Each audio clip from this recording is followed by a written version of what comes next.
नमस्कार मित्रों, MW news मुख्य वक्ता में आपका स्वागत है।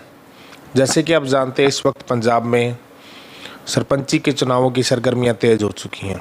जितने भी प्रत्याशी हैं, जितने भी कैंडिडेट हैं, वो डोर टू डोर जा रहे हैं, ढाणी ढाणी जाकर जन समर्थन की अपील कर रहे हैं, अपने मुद्दों के बारे में बता रहे हैं, अपनी जो उनकी रणनीति उनके बारे में वो आम जन को समझाने का प्रयास कर रहे हैं।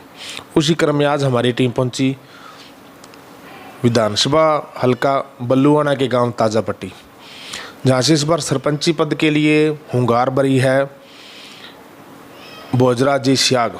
भोजराज जी स्याग जब हम गांव में आए तो पता लगा भी इनका परिवार काफ़ी लंबे समय से राजनीति में एक्टिव है, और समय समय पर चलो राजनीति में होना तो बात अलग है, लेकिन बिना किसी राजनीति के पद के होते हुए भी जब कोई काम किसी का आम जन का होता था तो स्याग परिवार हमेशा कंधे से कंधा मिलाकर उनके साथ रहा है। आज हमारे साथ भोजराज जी मौजूद है, इनसे जानेंगे किस तरह का इनका राजनीतिक कैरियर है, किन मुद्दों को लेकर चुनाव मैदान में उतरे हैं, और अगर जनता इनको सरपंच बनाती है तो इनकी किस तरह की कार्यप्रणाली रहेगी। तो सबसे पहले तो स्याग साहब, आपका स्वागत है। आपका पत्रकार भाईचारे का सबसे पहला नमस्कार, यहाँ आने का बहुत धन्यवाद आपका।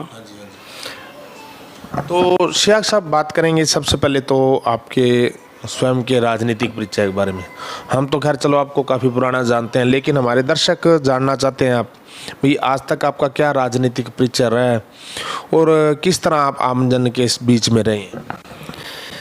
आज मेरे को 15 साल कम से कम हो गए राजनीति करते हुए।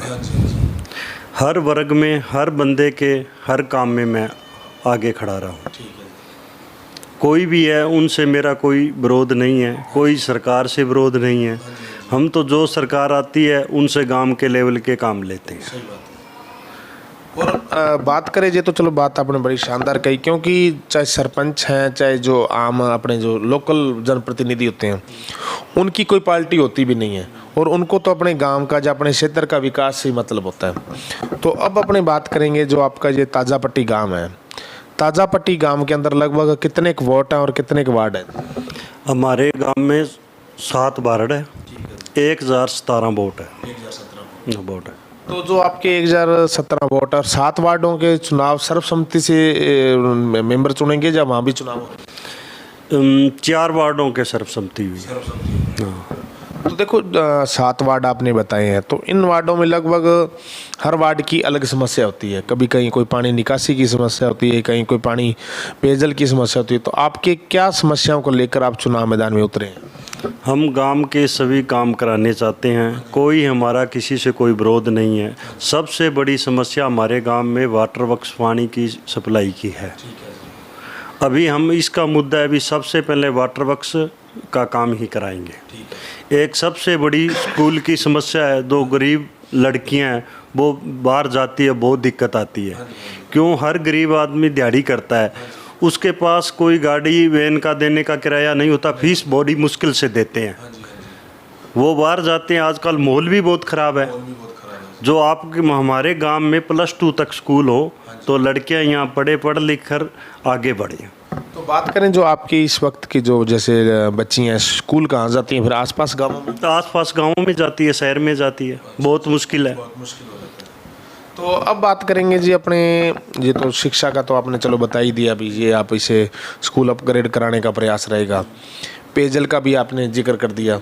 अब बात करेंगे इस वक्त जो पंजाब का सबसे ज्वलंत मुद्दा है नशे का। नशा आजकल पंजाब की हर गांव, हर डाणी में पहुंच चुका है। अगर कोई ये बात सौगंध चक के भी कहे भाई हाँ जी ये मेरे गांव में नशा नहीं है, तो ये बिल्कुल झूठी सी लगती है। युवाओं को नशे से रोकने के लिए या उनको नशे से डाइवर्ट करने के लिए किस तरह के प्रयास आपके द्वारा रहेंगे? हमारे यही प्रयास है भी जो लोग नशा करते हैं उनको हम हटाएंगे, गांव की सेवा करेंगे, कोई नशा नहीं बिकने देंगे। क्यों? पहले नशा चलता था, जे पोस्ट थी, फीम थी, जो लोग खाते थे वह काम भी पूरा खेत में करते थे, आपकी खेती भी संभालते थे। अब जो चिट्टा है और है, इससे सबकी ज़िंदगी ख़राब हो रही है। मेरे देखने में 20 बच्चे की डेथ हुई है, जिनके एक एक बेटा, उनकी माँ से जाके पूछो आज क्या हाल है, उनका घर का रो रो कर बहुत बुरा हाल है। मैं कम से कम 20 बच्चों के संस्कार पर गया हूँ। आपका दर्द कांपता है, बहुत उठता है भी हमारा ही बच्चा ऐसे मत हो जाए।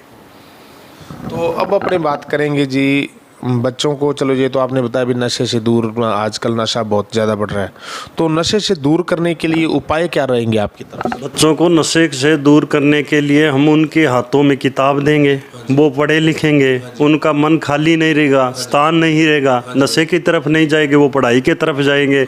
और उनको हमारे गांव में कोई ग्राउंड की उपलब्धता करा के देंगे, जो बच्चे खेलेंगे उनको सामान देंगे, उसके तरफ उनको दौड़ाएंगे, तो अपने आप वो नशा नहीं करेंगे। जो बेले रहेंगे, स्थान रहेगा, वो तो नशा ही करेगा।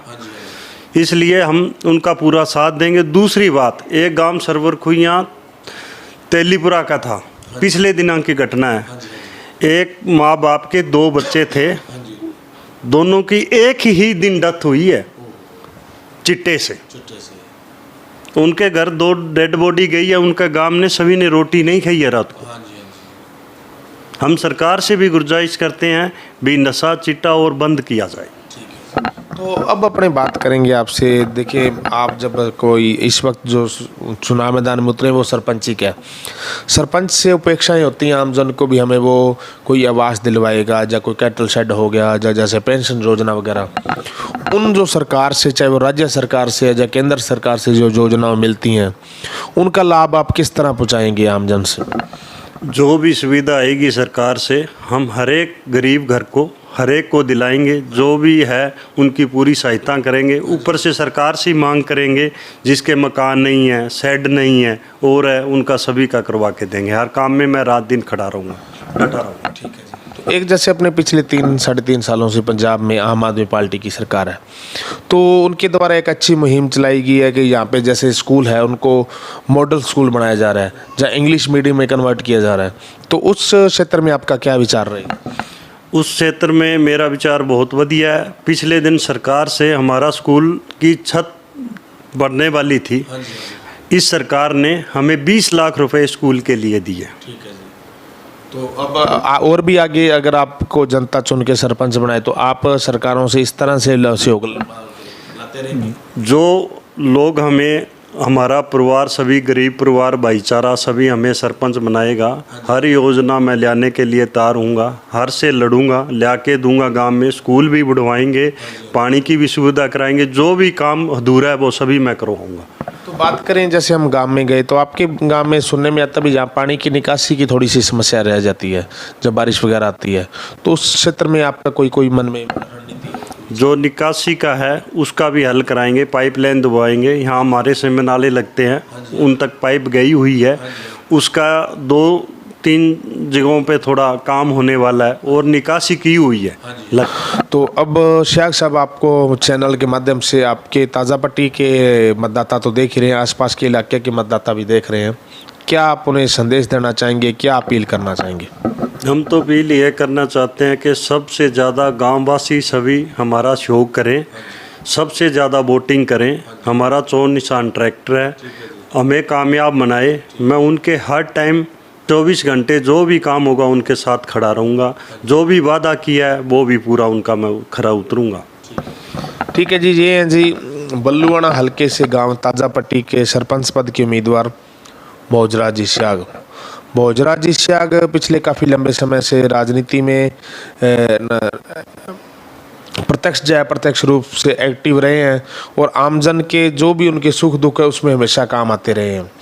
और बिना किसी, कई बार तो राजनीतिक पोस्ट के, बिना किसी राजनीतिक पोस्ट के होते हुए भी जो गांव का विकास होता है वो भी करवाते रहे हैं। और उसी को देखते हुए गांव वालों के कहने पर ये चुनाव मैदान में उतरे हैं। और इनके बेसिक से 2-4 मुद्दे हैं, उन्हीं पे कहते भी सबसे पहले प्रायोरिटी वही रहेगी भाई, जैसे गाँव में जो स्कूल है, स्कूल को अपग्रेड करवाया जाए, जहाँ गाँव के अंदर पानी की जो पेयजल की समस्या है उसको हल करवाया जाएगा, निकासी की समस्या को हल करवाया जाएगा। ज़्यादा से ज़्यादा 15 तारीख को चुनाव बूथों पर पहुँचें। पहली बात तो 100% मतदान करें, जागरूक मतदाता बने और ऐसा कैंडिडेट चुनें जो आपके हक के लिए, आपके सच के लिए हमेशा आपके साथ रहो, कंधे से कंधा मिलाकर आपके सुख दुख में काम आता रहो। ठीक है जी। MW न्यूज़ में समय देने के लिए धन्यवाद।